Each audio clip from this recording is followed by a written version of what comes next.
Welcome to Through the Bible with Les Feldick, a 30-minute walk through the Scriptures, teaching in-depth Bible truths that change people's lives. Now, here's your host, Les Feldick.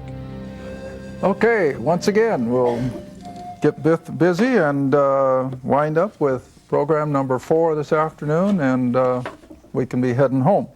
For those of you out in television, if you ever like to be part and parcel of a taping afternoon, we usually tape, not always, but usually on the first Wednesday after the first Sunday or the first full week of the month, and we'll be glad to have you. Just call and make sure that, come on in, we got plenty of room. Again, we always like to appreciate your prayers and your letters, your financial help, everything that makes the ministry possible. Okay, we're going to continue right on where we left off in our last program.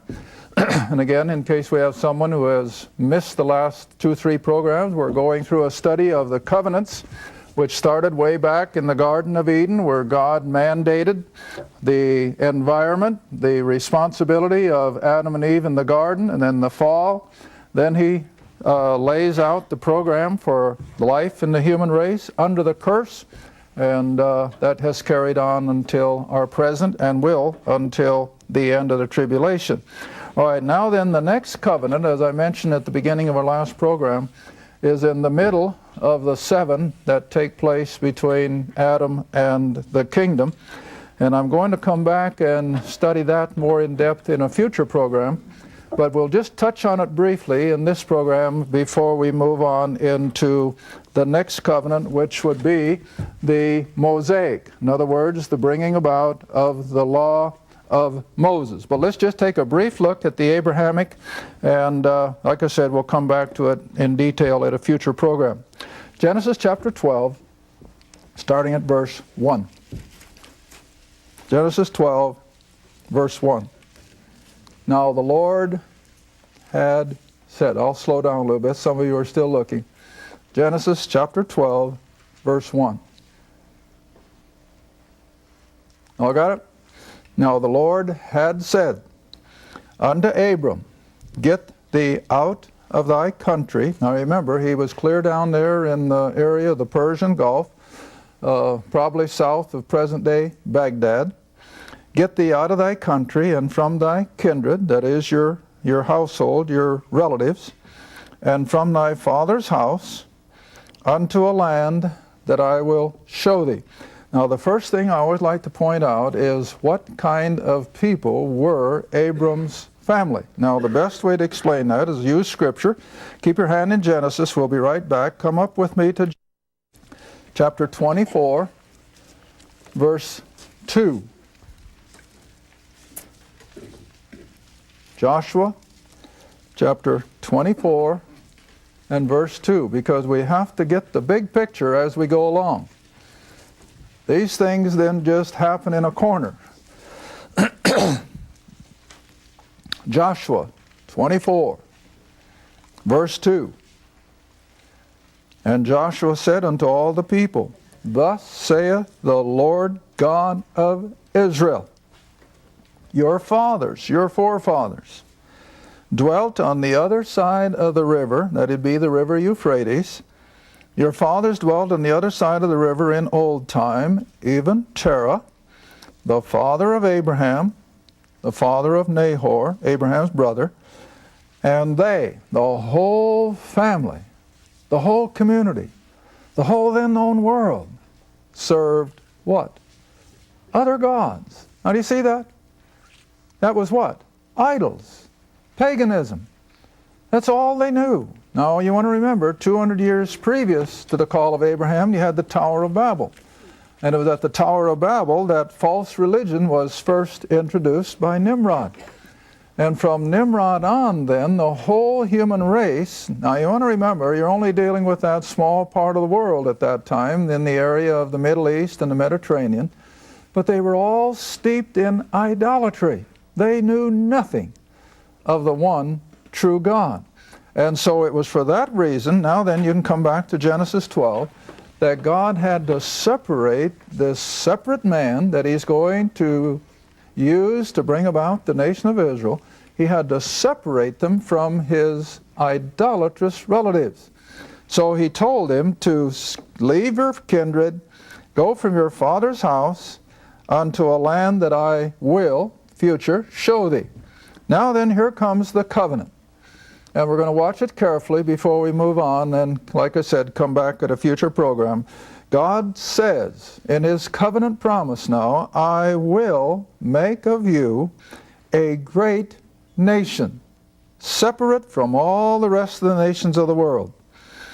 And I will bless thee, and I will make thy name great, and thou shalt be a blessing. I will bless them that curse thee, and curse him that curseth thee. Isn't it too bad that the world can't believe that? But you see, if they did, that would spare Israel all the satanic attacks, and that is not going to be stopped until Christ returns.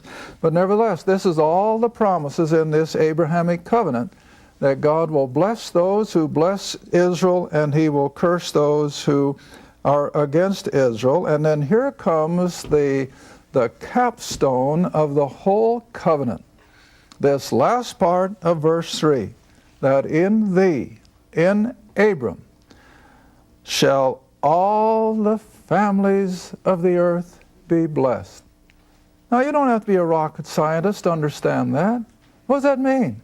That through this man Abraham, God is going to set things in motion that will lead to the place where salvation will then go out and encompass the whole human race. And that's why I want to spend more time on the Abrahamic covenant than all the rest of them put together, because it's on this covenant that our salvation rests. It's because of this covenant that Christ came. It's because of this covenant that Christ suffered and died. It's because of this covenant that the Apostle Paul came on the scene and became the Apostle of Gentiles.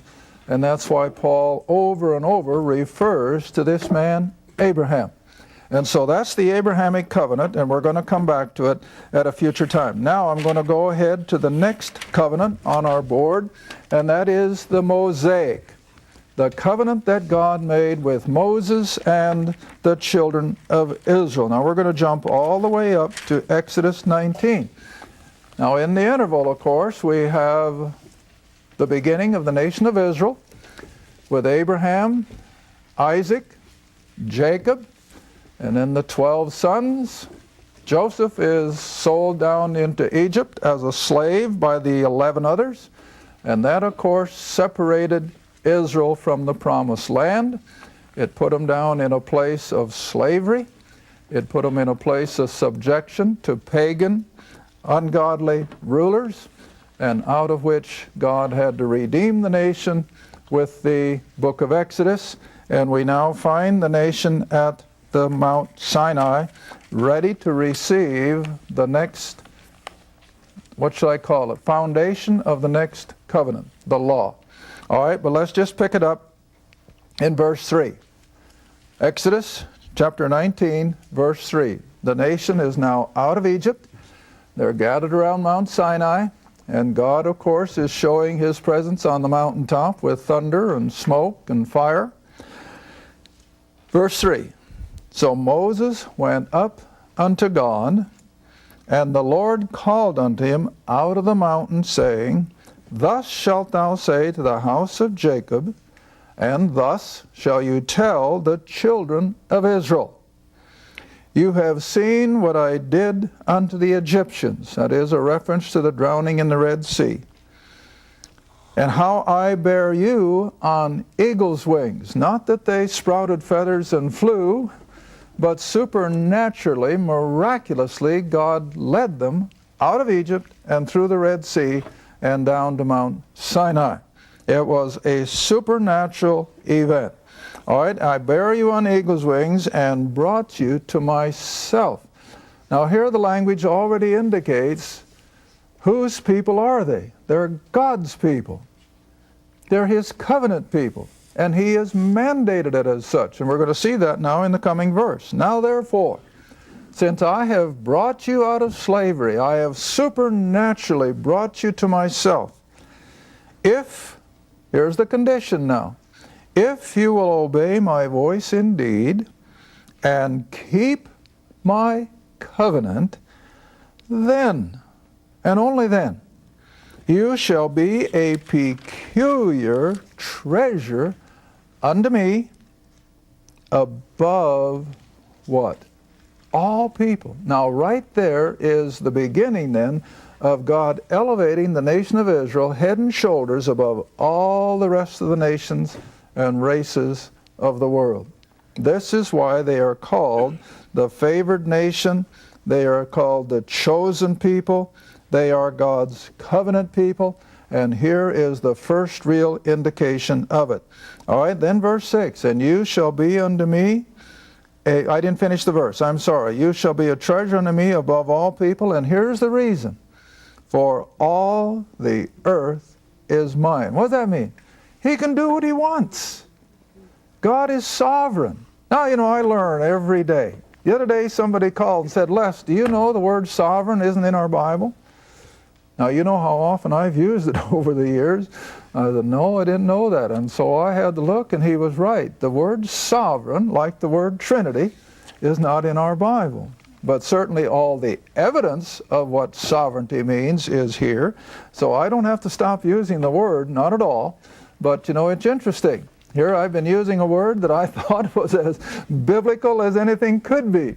But it's true. It's not in our Bible, but certainly all the meaning of it is. And here is one of them.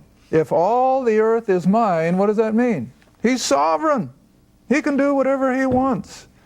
And this is what he chose to do. He chose to pick this one little nation of people and set them head and shoulders above all the other nations of the world. And he's going to work through that one little nation. All the rest of humanity, as I've used it before, it's just going to flow like Old Man River to the ocean. And they're going to have nothing to do with the God of Abraham, Isaac, and Jacob, for the most part. There will be isolated exceptions.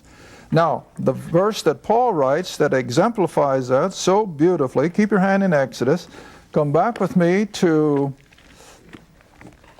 Ephesians. Had to think for a minute. Ephesians chapter 2.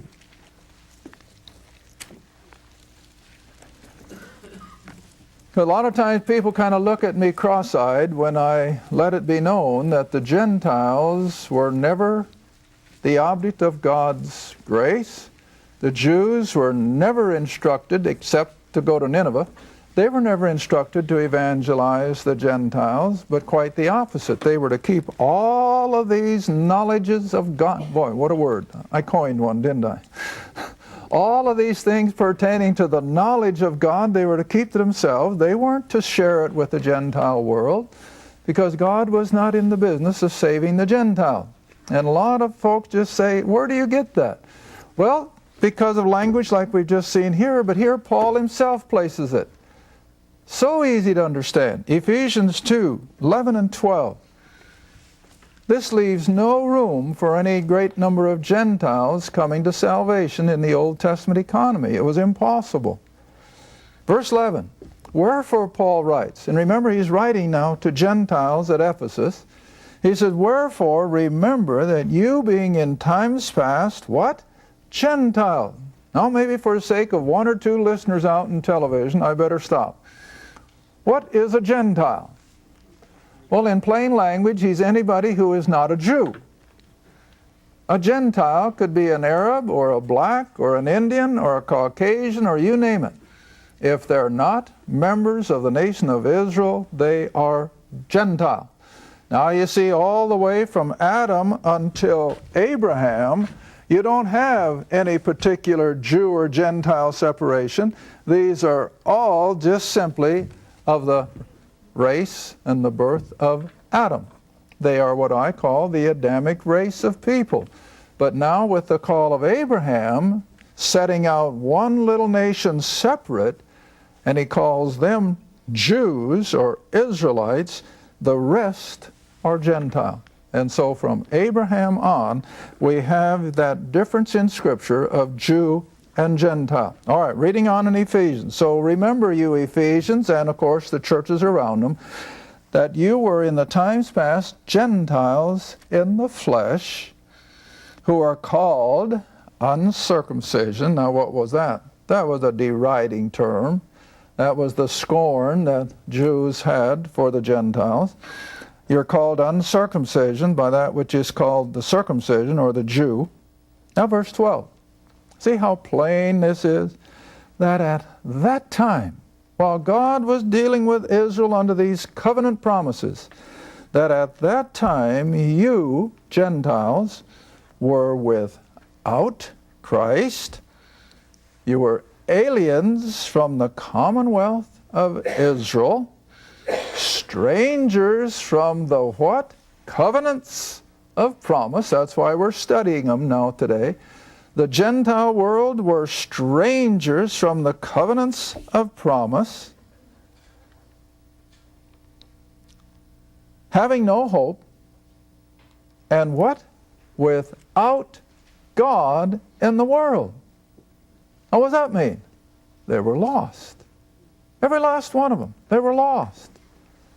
Well, it wasn't God's fault, because they had proved for the first 2,000 years they didn't have any interest in the things of God. They had proved by their idolatry, out of which Abraham came, that they weren't concerned about a knowledge of the one true God. They were satisfied in their idolatry. And look, that's the vast majority of people today. They're content with their false religion. They're content with no religion. They're not interested in real salvation. And it's always been this way. All right, so the Gentile world then was totally separated from all the covenant promises of Israel. All right, now then back to Exodus 19. We can pursue this a little further for the next few moments. How that now God is going to supernaturally invoke the covenant promise of the religious system of law. Now, most of you know I do not like the term religion. Well, Judaism, the law, was a religion because it was a works thing, based, of course, on faith, but nevertheless, Judaism demanded works. And it was a process, and we're going to be looking at that. They had to do this, and they had to do that. In fact, you might as well drop back down to Exodus 19, verse 8. And that says it all. And all the people answered, all that the Lord hath spoken, we will believe? No, what? Do. And so they gladly embrace a works religion. All right. I think we can move on over into now chapter 20. And what is it? The Ten Commandments. Hopefully you've all learned them when you were kids in Sunday school or daily vacation Bible school. The Ten Commandments, which are causing such a furor today. Well, I've got mixed emotions. Naturally, they are certainly God's format for society. The Ten Commandments are still the basic law of God. I'll never take that away. But for us as Grace Age believers, you see, the law is moot. It's been crucified with Christ. But for the unbelieving world, it is still God's moral law. All right, now I'm not going to go through all the Ten Commandments. I trust you all know them, forwards and backwards. But here in Exodus 20 now, as the unfolding of the first part of this three-part covenant, we have the moral law, the Ten Commandments. All right, now then, when you come on over to chapter 21, in verse 1, we come to the second part of what we call the law, and it's the civil law, what I referred to, I think, in the last program. Now, in these succeeding chapters, and then on into the book of Leviticus, the civil law covered every aspect of human relationship with other humans. And as I mentioned, if you have an animal that's known to kill, and you let it kill someone, then you are responsible for it. and all the way through how you dealt with your neighbor in business transactions, morally, how you behaved yourself in society. This was all covered in what I call the civil law. And I think probably a good portion of Israel's 613 laws, which the rabbis concocted out. And it's interesting to see how much of Israel's civil law is a part and parcel of our own Western civilization. I wouldn't doubt that when the British, way back in history, put together the Magna Carta, those men took a lot of their ideas from Israel's civil law, because after all, God was the one who gave it.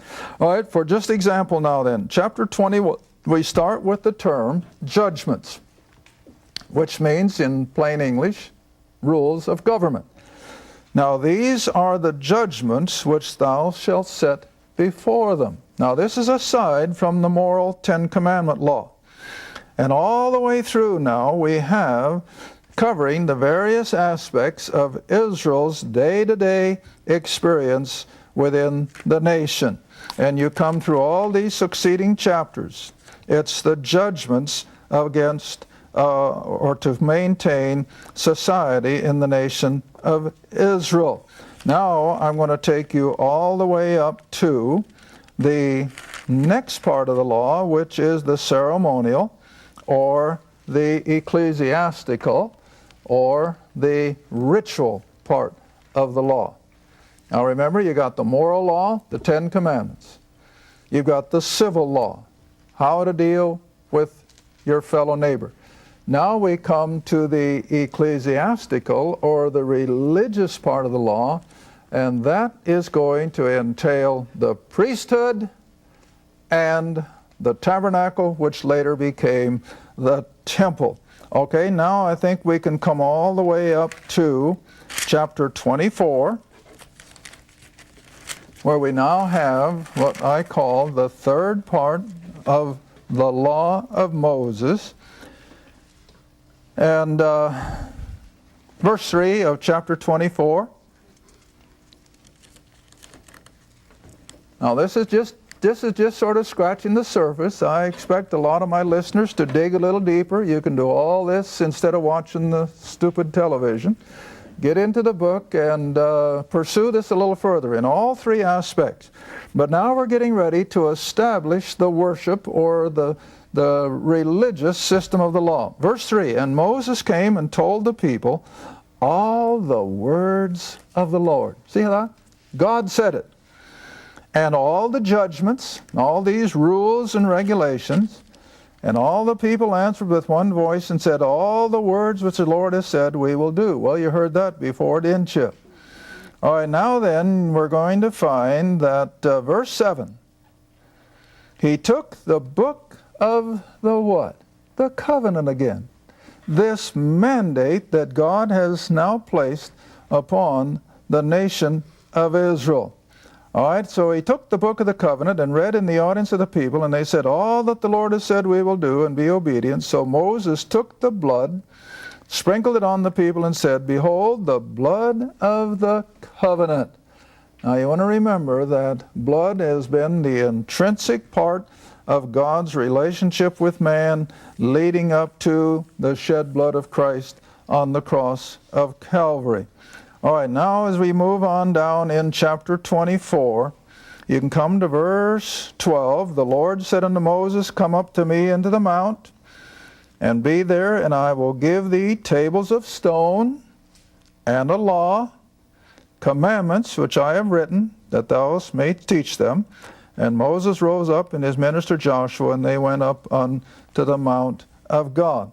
All right, now as Moses is up in the mountain then, starting in chapter 25, God begins to lay out to Moses all the ramifications of the tabernacle. All the aspects of it, all the materials of it, he lays out to Moses just as plain as language can make it. And it was supposed to be built according to the tabernacle, which was already in heaven, and this is merely a copy of it.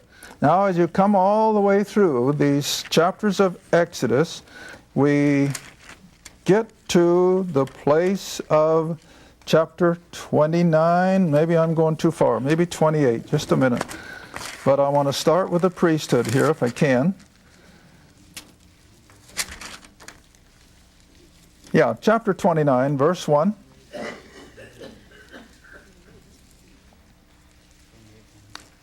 Exodus 29, verse 1. Now you want to remember, in order to exercise the religious system that's going to center around the temple, the sacrifices, you had to have designated men to carry out all these systems of worship. All right, here we come. 29 verse 1, and this is the thing that thou shalt do unto them that hallow them, to minister unto me in the priest's office. See, now you haven't seen this before. This is something totally new in human history, that God is establishing now a priesthood. And they were to take one young bullock and 2 rams without blemish, unleavened bread, and so on and so forth. And then verse 4, and Aaron and his sons thou shalt bring to the door of the tabernacle of the congregation, and shalt, watch this, do what? Wash them with water. And that was one of the first processes of becoming a priest, was wash, wash, wash. And not only for entering the priesthood, but as they would begin to go through the ritual of accepting the sacrifices and stopping at the laver of cleansing and going on into the ministry of the temple or the tabernacle, before they could begin to minister, what did the priests have to do? Wash, wash, wash. Even though physical water could never take away their sin, yet symbolically it was speaking of a cleansing before they could step into the office of the priesthood. And so all of this now becomes then the third aspect of this covenant of law. First, the 10 commandments, then the judgments or the rules and regulations of civil life, and then the religious system to compensate for their time and again failures. Thank you for watching Through the Bible with Les Feldick. Through the Bible is a partner-supported ministry. If this program has been a help to your study of the Scriptures and you'd like to see others enjoy the teaching, your support would be greatly appreciated. Write to us at Les Feldick Ministries, 30706 West Lona Valley Road, Kinta, Oklahoma, 74552. Or call 1 are available in printed form, audio cassette, and videotape. Be sure to tune in next time to Through the Bible with Les Feldick.